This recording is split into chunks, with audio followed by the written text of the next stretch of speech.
नमस्कार, मैं प्रवीण अहलावत हूं। आप सबकी खबर टीवी देख रहे हैं। रोहतक लोकसभा चुनाव की पूरे हरियाणा प्रदेश में चर्चा है। दीपेंद्र सिंह हुड्डा का क्या होगा? क्या पिछली बार की तरह नैया डूब जाएगी या आपकी बार है ज़्यादा दिक्कतें नहीं होंगी? हमारे साथ सतपाल पहलवान हैं। सालों का अनुभव है राजनीति का। सन 77 से राजनीति में ये उतर चुके थे। कुशल संगठनकर्ता भी हैं सतपाल पहलवान जी, वो रहे हैं। तो उनसे जानने की कोशिश करेंगे, असली नब्ज़ है वो टटोलने की कोशिश करेंगे, क्योंकि जिलाध्यक्ष इतने सालों तक ये रह चुके हैं, पूरे जज्जर जिले की नब्ज़ हैं वो जानते हैं। तो उनसे तमाम बातें जानेंगे। पहलवान जी, क्या लग रहा है दीपेंद्र सिंह हुड्डा का? और एक कुशल संगठनकर्ता के रूप में सतपाल पहलवान हैं, वो ग्राउंड पे आखिरकार क्यों नहीं है? क्या नब्ज़ टटोलने की कोशिश की जा रही है? क्या होगा दीपेंद्र का? हज़ारों लोग हैं, लाखों लोग गए रोहतक लोकसभा के, जानना चाहते हैं। क्या शेयर कीजिएगा दर्शकों के साथ? प्रवीण जी, लोकसभा का चुनाव बिल्कुल समीप है और आनन फानन में कोई बयान देना गलत बात मैं समझता हूँ। जो मेरा अपना राजनीतिक तजर्बा है, इंसान को वही बात रखनी चाहिए कि जो बात कल ने सामने आए तो उसमें गलत महसूस ना हो जी। पीछे भी एक दफ़ा आपने इंटरव्यू लिया था, मैं आज भी उस बात के ऊपर कायम हूँ, क्योंकि मेरा इस जिले से विशेष करके रोहतक जिला था तब से ही मैं राजनीति में सक्रिय हूँ। और चौधरी देवीलाल के साथ जुड़ करके, चौधरी ओम प्रकाश चौटाला जी के साथ जुड़ करके हमने राजनीतिक शुरू करी और लंबे समय तक संगठन में ही रहा। 10 साल तक युवा जिले का प्रधान भी रहा, 8 साल तक जनरल का प्रधान भी रहा, उससे पहले युवा हल्का प्रधान भी रहा, हल्का प्रधान भी रहा। मोस्टली जो जीवन बीता राजनीति के वो संगठन में ही बीता। हाँ। और लोगों से अटैचमेंट भी रही, सामाजिक तौर पर भी, धार्मिक तौर पर भी, व्यवहारिक तौर पर भी। तो आज भी लोगों में आना जाना है। जहाँ तक चुनाव की आप बात कर रहे हो, लोकसभा का चुनाव इस बार 100% नहीं 110% दीपेंद्र हुड्डा यहाँ से 2 लाख से ज़्यादा मतों से सीट को निकालेंगे। उसके पीछे एक बात है। अब ये तो आपने प्रश्न किया कि आप मैदान में क्यों नहीं हो, क्योंकि अभी टिकट भी डिक्लेयर नहीं हुई है। फिर मेरा एक विचारधारा ऐसी रही है प्रवीण जी, मैं एक संयमित और नियमित और अनुशासनित कार्य करता हूँ। जहाँ पार्टी ड्यूटी लगाओगी उसमें कोताही मैंने आज तक ना पहले करी ना आज मैं करूँगा। वो एक अलग बात है, वो दौर एक अलग दौर था, ये दौर एक अलग दौर नहीं, वो तो मैंने इसलिए पूछा ना कि जज्जर जिले की शायद जितनी चौपालें हैं, आपको पता होगा कि जज्जर जिले में किस गांव में, पूरे जज्जर जिले में कितनी चौपालें हैं। एक संगठनकर्ता आदमी जो चौपालों में जाके भाषण देता है, और असली राजनेता वही माना जाता है जो चौपालों में लोगों को इकट्ठा कर ले। तो ऐसे कुशल संगठनकर्ता का कांग्रेस है वो उपयोग क्यों नहीं कर रही है, या अभी इंतजार में है कि बुलाएंगे? वो सवाल तो मैंने इसलिए किया था। कंटिन्यू कीजिए। सवाल इस बात का है, जैसा आपने चौपालों की बात करी, अपने जज्जर के अंदर, जिले के अंदर 263 या 64 के आसपास गाँव, और मैं अपनी जिला प्रधानी के दौरान कोई गांव ऐसा नहीं है जिस गांव में जाकर के 10, 20, 30, 50 बार मैंने लोगों तो फेस टू फेस कांटेक्ट ना किया हो, सभा ना की हो। तो लोगों से आज भी वही अटैचमेंट है। लेकिन जब पार्टी कोई ड्यूटी लगाएगी तो उसको पूरा क्रियान्वित करने का काम मैं करूँगा। और अच्छा, ऐसे वो फिर बात दूसरे तरफ की हो जाती है कि अलग अलग लीग, अगर संगठन में यूनिटी नहीं है तो मैं अलग चलूँ, आप अलग चलोगे, तो फिर वो लीग अलग गलत हो जाती है। इसलिए पार्टी जो आदेश करेगी उसको बिल्कुल फूल से डाले। आपने 2 लाख का कहा, कहाँ से लाएंगे 2 लाख की जीत? 2 लाख की जीत आप ये मान के चल लो मोस्टली, क्योंकि कोसली हल्का जो था जहाँ से पिछली बार हमें काफ़ी नुकसान उठाना पड़ा, और वो नुकसान कुछ हमारी अपनी मिसअंडरस्टैंडिंग के कारण कह लो और कॉन्फिडेंस के कारण कह लो, हर कार्यकर्ता इस बात को मान के चल पड़ा कि भाई दीपेंद्र भाई साहब तो जीते हुए हैं, दीपेंद्र भाई साहब तो जीते हुए हैं। तो कार्यकर्ता भी कहीं ना कहीं थोड़ा निष्क्रिय ही रहा। अब की बार वो बात नहीं है। अब की बार ग्राउंड पर जो छोटे से छोटा कार्यकर्ता है उसको सिर्फ एक ही बात है कि मछली की आंख और तीर की नोक। क्योंकि दीपेंद्र हुड्डा जी में हरियाणा के प्रदेश के युवाओं के प्रेरणा स्रोत भी हैं, और फिर भावी राजनीति भी दीपेंद्र हुड्डा जी के अंदर लोगों को दिखाई देती है। तो जहाँ तक कोसली हल्के की मैं आपसे बात कर रहा था, कोसली हल्का पहले सालावास हल्के में होता था जी। तो उस टाइम पे भी मैं संगठन में सक्रिय था, तो मेरा कोसली हल्के में काफ़ी आ जाना लगा रहा। हाँ। आज भी मैं दुख में सुख में जाता रहता हूँ। हाँ। तो जहाँ कहीं जाते हैं लोगों में बैठते हैं तो ऑब्जर्वेशन तो करते हैं। हाँ तो लोगों की भावना, सिर्फ मैं अपनी बात नहीं बता रहा, मैं लोगों की भावना आपके सामने उजागर कर रहा हूँ कि लोगों की मंशा ये बन चुकी कि दीपेंद्र हुड्डा जी को पिछली बार हमने हरा करके बड़ी भारी भूल की है। ये लोगों के जो अंतर्मन है उसकी ये भावना है लोगों की। मैं आपको साथ लेकर चलूंगा, कहीं अब की बार चलना पड़ेगा तो आप बतौर पत्रकार नहीं, एक सिविल में आप बात पूछ के देख लेना लोगों से। लोग हर जगह बैठते हैं वो ये कहते हैं कि यार दीपेंद्र हुड्डा जी को जो हमने हराया ना, वो भारी नुकसान हमारे झज्जर जिले का, रोहतक लोकसभा का बड़ा भारी नुकसान हुआ। तो अब की बार लोगों में सिंपैथी के तौर पर भी, और जो पिछली बार एक जहर घोलने का काम भारतीय जनता पार्टी के लोगों ने किया था, वो अब की बार चलने वाला नहीं है। लोग इस बात को समझते हैं। और मैं तो ये लोगों से अपील भी करूंगा आपके चैनल के माध्यम से कि राजनीति केवल और केवल 5 साल के लिए नहीं होती। हाँ आज अगर आप एक गलत निर्णय ले लोगे तो आपको आने वाले 15 साल तक उस चीज का खामियाजा भुगतना पड़ेगा। कांग्रेस की दीपेंद्र की राजनीति ज़्यादा अधिकतर है जी हजूरी की राजनीति है कि दीपेंद्र हुड्डा के सामने हाजिरी लग जाए और काम चल गया। अब जैसे दौरे कर रहे हैं, डोर टू डोर मार्केट में जा रहे हैं, जज्जर में किया था, आज भी जज्जर आए हुए हैं, महम में कर चुके हैं, कलानौर हुआ, रोहतक हुआ, तो उसमें एक स्पेस है वो दिया जा रहा है, विधायक भी नहीं हैं और मतलब अकेले जाके मिल रहे हैं। इसका क्या प्रभाव मानते हैं आप? इसका परवीन जी प्रभाव की बात नहीं है। हर आदमी आज के राजनीतिक दौर में, पहले एक बात ऐसी थी सामाजिक तौर पर, मैं किसी चीज को उठ के आ गया तो पूरे का पूरा पन्ना, परिवार, गांव गुआंढ सब एक तरफा वोट डाल देता। आज हर आदमी की दिली इच्छा ये होती है कि भाई क्यों ना एमपी साहब मेरे से फेस टू फेस होकर डायरेक्ट बात करें, मेरे से मिलें। तो उस बात को लेकर के ना ऐसे कोई भावना नहीं है, क्योंकि एमपी साहब अब स्पेशल जाएंगे, किसी के द्वार पे अगर कोई जाएगा तो वो आदमी ओबलाइज भी होता है और फिर ये भी मानता है कि भाई एमपी साहब खुद आए। अगर हम एमपी साहब के आगे हर बार हम अड़ते रहेंगे, और ये कंप्लेंट काफी जगह से आई भी है, आपने भी सुनी होगी। अगर भाई कुछ लोग हैं ये एमपी साहब के चारों तरफ रहते हैं, जब चौधरी भूपेंद्र हुड्डा के चारों तरफ रहते हैं, हमें तो मुलाकात का अवसर ही नहीं मिलता। तो उस बात को ध्यान में रखते हुए मैं एमपी साहब के इस कदम को बहुत अच्छा मानता हूँ। आगे खुद जाकर स्वयं जाकर के डोर टू डोर ये कन्वेंसिंग भी हो जाएगी और लोगों से गेट टुगेदर मुलाकात भी हो जाएगी, लोगों का जो गिला शिकवा वो दूर भी हो जाएगा। अगर आप किसी से मिलो ही नहीं गए तो आपको ये कैसे पता चलेगा? और हम तो लोगों से रोज मिलते ही रहते हैं। ठीक है, वर्गीकरण की राजनीति भी हो चुकी है। देखिए कहा जा रहा है कि जाट हैं वो दीपेंद्र सिंह हुड्डा की वोट देंगे, ओबीसी वर्ग है वो पूरी तरीके से कह रहे हैं बीजेपी में जा चुका है। वर्गीकरण की बात की जाए तो आपने 2 लाख का आंकड़ा तो पहलवान जी पेश कर दिया। कौन सा ऐसा वर्ग है, अगर एक किसान वोट बैंक को अलग कर लिया जाए तो कौन सा ऐसा वर्ग है जो खुलेआम या दिखाई दे दीपेंद्र सिंह हुड्डा के साथ कंधे से कंधा मिलाकर खड़ा है? एक वर्ग बताइए। मैं परवीन जी, आप बहुत जागरूक पत्रकार हो जी। नेता किसी एक जात से, एक कम्युनिटी से कभी नहीं बनता। अगर एक जात कम्युनिटी को आप लेकर के चलोगे ना तो फिर वो नेता नहीं है। ऐसा ये कुछ लोग जो हैं समाज में जो दुष्प्रचार करने का काम करते हैं कि भाई दीपेंद्र हुड्डा तो खाली जाटों का नेता है। कौन कहता है भी जाटों का नेता है? चौधरी भूपेंद्र सिंह हुड्डा जब हरियाणा प्रदेश के मुख्यमंत्री थे तो आप नौकरियों का आंकड़ा निकलवा करके देखो, प्रत्येक जाति का बरोबर का प्रभुत्व तो उसमें था, भागीदारी थी। जो हरिजन अपने भाई थे उनको 100 वर्ग गज के प्लाट, पहली स्कीम हरियाणा प्रदेश में लिखी थी कि उनको। देखिए अब जातिगत मैंने सवाल किया ना, तो जातिगत सवाल करते ही कांग्रेस के स्थानीय नेता हो या खुद दीपेंद्र सिंह हुड्डा हो भागने लग जाते हैं। उसी पे आप आइए, मैंने आपसे देखिए चुनाव में होता भाग नहीं रहा परवीन, मैं आपकी बात का जवाब दे। राजनेता कभी इस बात को नहीं स्वीकारेगा कि हाँ मैं बिरादरी की राजनीति करता हूं।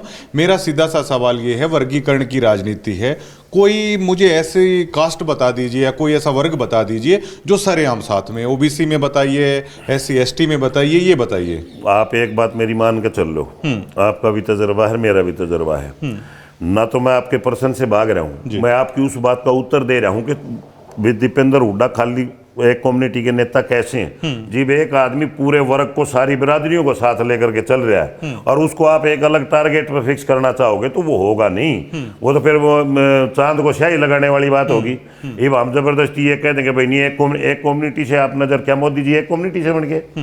क्या मोदी जी एक कम्युनिटी से एक स्टेट के देश के प्रधानमंत्री बन गए? क्या भूपेंद्र हुड्डा जी मुख्यमंत्री बने तब एक कम्युनिटी साथ थी क्या?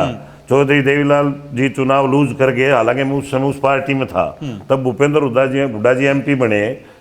अब कौन सा वर्ग साथ में है, ये बताइए। टोटली 36 की 36 बिरादरी। परवीन जी आप एक बात मान कर चल लो, आप इस बात को अन्यथा ना लो। आजकल लोग इतने जागरूक हो गए कि हर आदमी इस बात को लेकर के चलता है कि भाई मेरा भला कौन कर सकता है। वो ये नहीं देखता कि मेरी कौम पे, आज मैं मान के चल लो मैं अपनी कौम के ऊपर खड़ा हो जाए, अपनी कौम पे वोट डाल दूंगा, कल ना तो मैं खत्म हो गया। हर आदमी अपनी बात, बच्चे भी इतने इंटेलिजेंट हो गए आजकल तो पढ़ने वाले, वो भी ये सोचते हैं कि तेरा भविष्य कहाँ सुरक्षित है, किसके हाथों में सुरक्षित है। मैं कल ही कह रहा था, मैं कल ही आपका इंटरव्यू दे रहा था, पिछले इंटरव्यू मैंने आपको शायद कहा भी था, आपको ध्यान भी होगी वो बात, एक पीएचडी लड़का दीपेंद्र हुड्डा जी से मिला, यहाँ पकौड़े तल रहा है। हाँ जी। क्या 3rd ग्रेड में एक जो डॉक्टर की जिसको डिग्री मिल रही है, वो लड़का एक फुटपाथ पर रेहड़ी के ऊपर खड़ा होकर के या फिर एक 20,000 रुपए की नौकरी करने पर मजबूर है। मैं तो इस बात के बिल्कुल विरोधी हूं कि जो ये स्कीम लगाई है कौशल रोजगार की। देखिए मुझे तो ऐसा लगता है कि सभी हवा में तीर चला रहे हैं। 1 लाख की लीड है, 2 लाख की लीड है।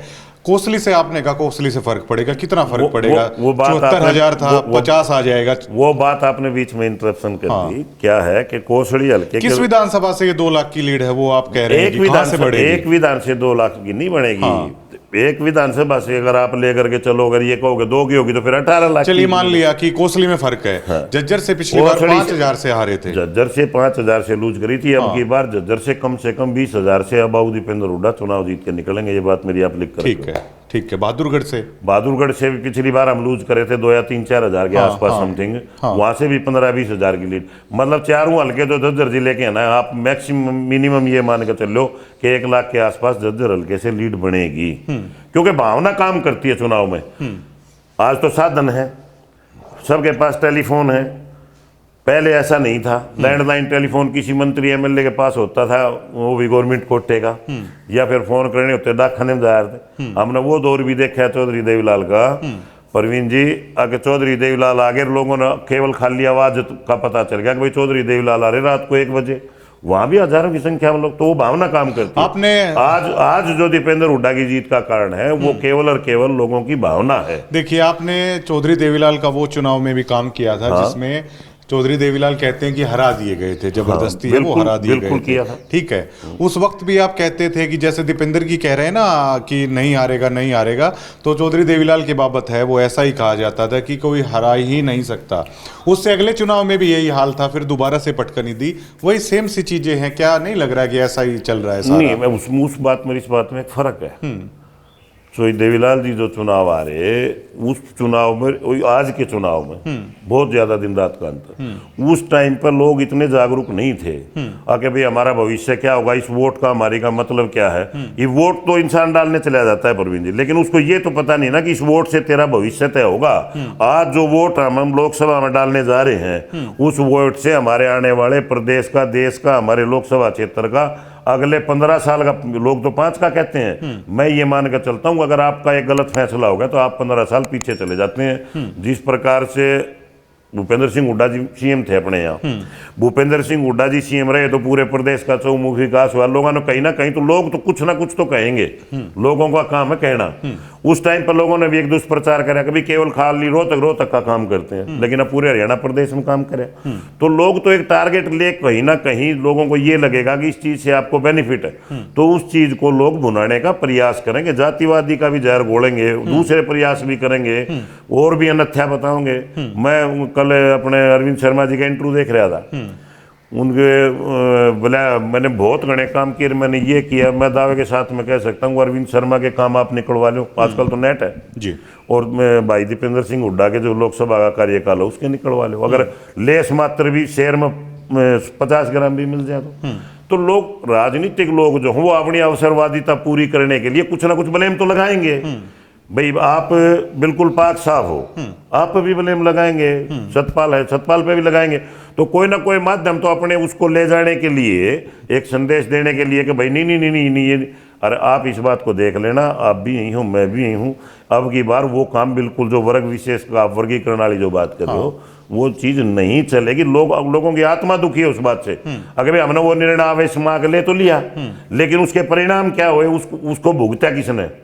रोहतक लोकसभा क्षेत्र की जनता। मान लीजिए राम कुमार गौतम दे रहे हैं तो वो बनाने का प्रयास किया जा रहा है, इसी चीज पे खेलेगी 100%।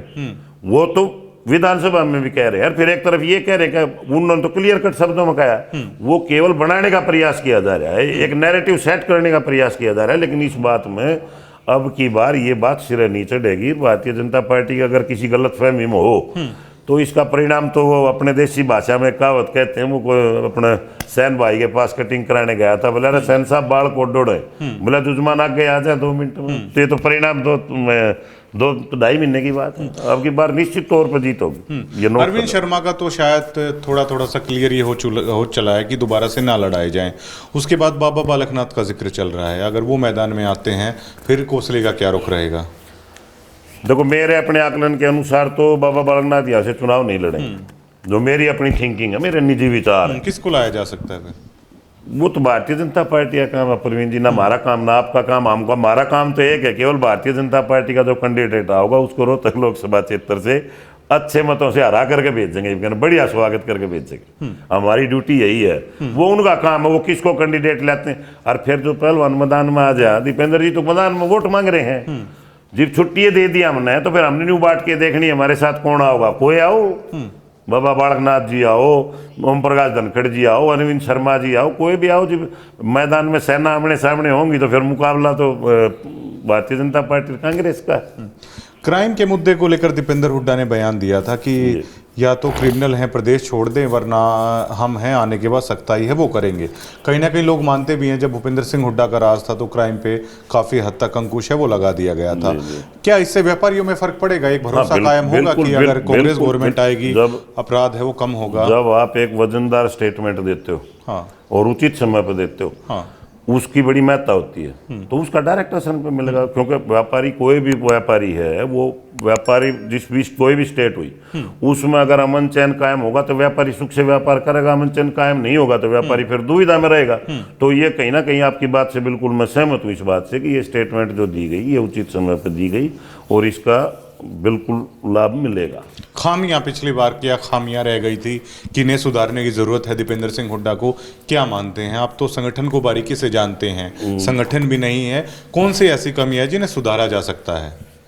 कमियां तो पिछली बार तो देखो, मैं इतना इतना मतलब पार्टी में नहीं था, मैं तो चुनाव से 10 दिन पहले ही पार्टी मैंने ज्वाइन की थी। तो कमियां कई थी। एक तो जो बूथ वाली जो बात थी मेरी अपनी ओपिनियन से कि जो वोट निकाले जाते हैं वो वर्कर नज़र नहीं आया फील्ड में। दूसरी जो बात अभी आपने कह रहे थे उसके विपरीत मैं आपको बता देता हूँ। जैसे अब दीपेंद्र जी जज्जर आए, हाँ, और हम ही जा करके वहाँ खड़े हो जाएंगे, हाँ, तो जो चेहरा प्रदर्शनी है ना, हाँ, ये किसी पार्टी को और किसी दल को आप ले लो, ये इसका बड़ा भारी नुकसान होता है। एमपी साहब को हर लोग जानते हैं, एमपी साहब हमारे को जानते हैं, बार बार हम एमपी साहब के आगे खड़े हो जाएंगे तो ये थोड़ा के ज्यादा प्रगाढ़ मित्रता हो जाएगी। हमारा नैतिक फर्ज तो ये है कि हमारे से चाहे 1 वोट बनो चाहे हमारे से 10 वोट बनो, हम उनकी गैरहाजिरी में बनाए।